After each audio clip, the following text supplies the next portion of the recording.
मार दिया मुगलों ने। और जब बाबर के बाद हुमायूं के बाद अकबर और उसका जो गुरु था बैरम खान, उस समय हेमू ने अपनी पूरी शक्ति लगा के, वो भी एक व्यवसायी, हेमू के पिता जो थे वो व्यवसायी थे, वो बारूद बाहर से ला करके यहाँ पर, क्योंकि यहाँ के सैनिकों के पास में उस समय केवल तलवार भाला था। जब यहाँ के लोगों ने देखा कि उन्हों से लड़ने के लिए हमको भी बारूद का सामान बनाना चाहिए, तो वो बारूद का बिजनेस शुरू, और करते करते वो बालक था। जैसे आप हैं तो आप में से कौन इसमें से चंद्रगुप्त मौर्य बन जाएगा, कोई नहीं जानता।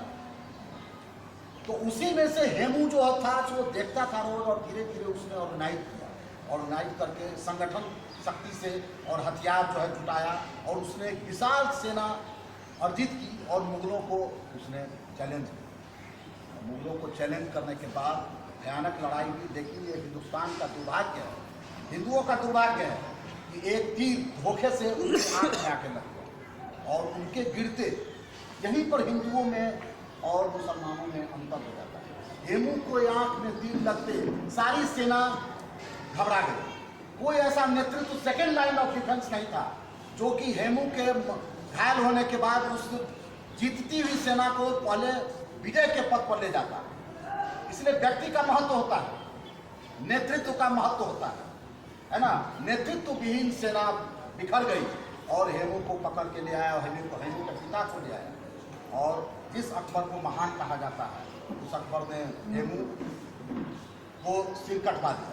हेमू का सिर वहीं पर काट दिया गया, घायल हेमू जिसके आंख से खून बह रहा था, उसको काट दिया गया। उसके बाद बारी आई उनके पिता की, बूढ़े पिता की, जो 60 साल से ज़्यादा उम्र के थे। उनको कहा गया कि इस्लाम कबूल करोगे कि नहीं करोगे। उन्होंने कहा कि जब मेरा बेटा चला गया देश और समाज और धर्म के लड़ते हुए, तो हम कहाँ से इस्लाम कबूल करें।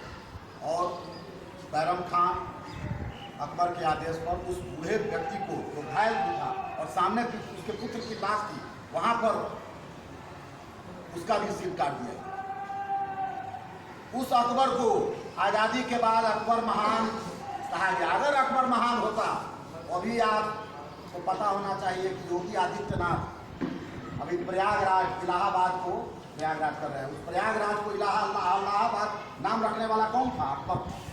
इसलिए ये विडंबना है कि वैसे आतताइयों का महिमा मंडन इस देश में है, ये बात नहीं। अब हम लोग आते हैं कि आज जिसको हम कश्मीर समस्या कहते हैं, वो कश्मीर समस्या कहाँ से है?